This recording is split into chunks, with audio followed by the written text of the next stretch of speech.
Hey everyone, welcome back to the channel. We're diving deep today, going way beyond the surface of the Caitlin Clark hype in the WNBA. Yes, she's a phenomenon, a record breaker, and brought unprecedented attention to women's college basketball. But the story of the Indiana Fever and their potential resurgence is so much bigger than just one player. We're gonna break down why three-time champion Natasha Howard's decision to join the Fever is a watershed moment. Forget what the talking heads are saying. Is this a calculated power play, a brilliant strategy, or something even deeper rooted in the legacy of NCAA basketball?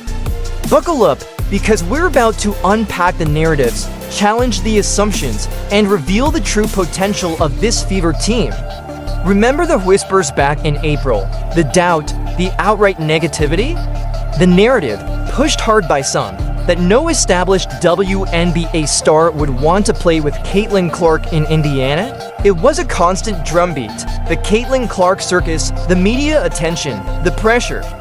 The idea that veterans would run screaming from Indiana. It became the go-to talking point for anyone looking to downplay Clark's impact. But here's the thing about narratives, they're often built on shaky foundations and ignore the bigger picture.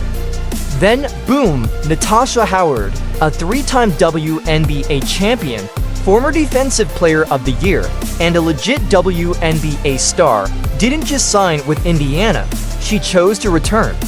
Not just any team, the very team that drafted her. This move single-handedly started to dismantle the toxic narrative. When I was on that stage press conference, I kind of got emotional, a little bit like while I'm back here. Again, where I started and just how Stephanie White do speaking so highly of. Me like I'm like this is where I need to be at and this is where I belong and I'm just so happy to be able to come back and handle some unfinished business. Listen to Howard's words. She got emotional at the press conference, emphasizing how much it meant to return to where she started. This wasn't a forced move or a last resort, this was a homecoming. Look at her reaction, this is more than a contract signing. It's a full circle moment, it's about connecting her past to a potentially incredible future.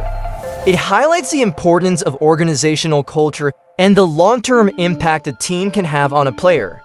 This resonates deeply with the principles of legacy building often seen in successful programs. Think about legendary coaches like Dean Smith at UNC or Pat Summitt at Tennessee. They built programs where players felt a deep connection, a sense of belonging that extended far beyond their playing days. These coaches understood that creating a positive and supportive environment was crucial for attracting and retaining top talent. Howard's return to Indiana suggests that the Fever are building a similar kind of culture, one where players feel valued and appreciated. Amber and I started talking from the beginning. The person that's sitting next to me is a high-end integrity, high class. Great teammate. Howard was their top target from day one of player day. Strategically pursued to transform their roster. We have the talent, but first off, Howard was their top target from day one. This speaks volumes about her reputation, her skill set, and what the Fever prioritized in building their team. It also shows a level of strategic planning that goes beyond just adding a big name. They wanted a specific type of player, someone who could bring leadership, defensive intensity, and a winning mentality. We have the people to actually do it, so I think like I'm happy, like I said, to be a part of this, and also bring the leadership into the desire to show this young group what it takes to win a championship. I have three, so my thing is like to show them you can't take no days off in practice. You got to think when you practice, it's the way how you play. Notice the emphasis on leadership and bringing a championship mentality. This is a crucial element often overlooked when evaluating teams. It's not just about talent. It's about having players who know what it takes to win, who can set the tone in practice, and who can hold their teammates accountable. Think about players like Sue Bird or Tamika Catchings. They weren't just great players. They were also incredible leaders who elevated the performance of everyone around them. Howard expressed profound gratitude, stating, "I'm just really honored and blessed to see a team that appreciates me and that want my light." It was about feeling valued, about finding a place where her talents would be appreciated. And then there's the Caitlin Clark factor. Putting her on the floor with our guards, there's a reason why her nickname is Flash. Flash Howard paired with arguably the most creative distributor in the game today. It's a match made in basketball heaven. Howard's elite transition scoring ability is exactly what Clark has been missing. This is where the legacy piece comes into play. Clark's passing vision was honed in the Big Ten, facing some of the best defenses in college basketball. She's used to finding players in stride, anticipating their movements, and delivering the ball with pinpoint accuracy. Howard, with her speed and athleticism, is the perfect target for those passes. It's a dynamic that could be truly special, reminiscent of some of the great guard-forward duos we've seen in college and the WNBA.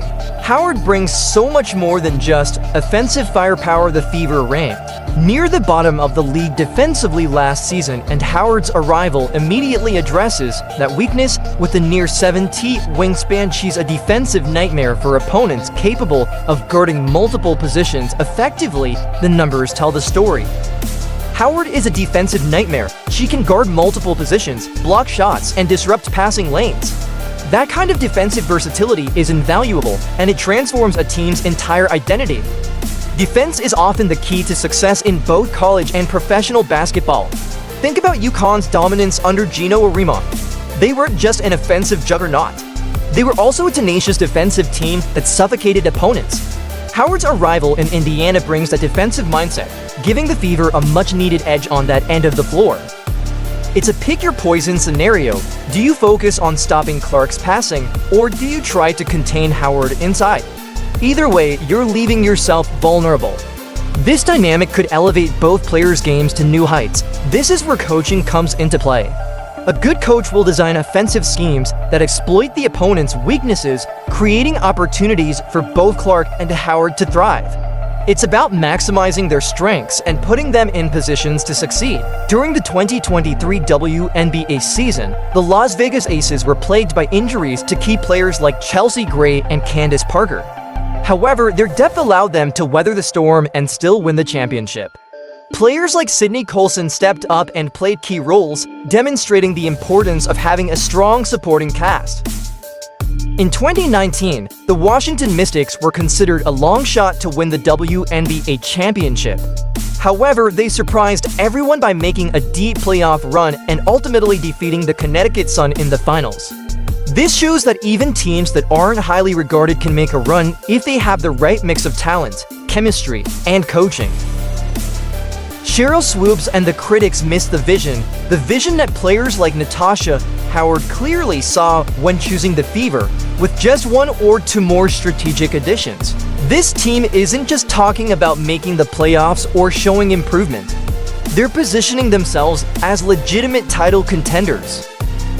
Like, subscribe, and turn on notifications so that you never miss out. Click the video on the screen. See you.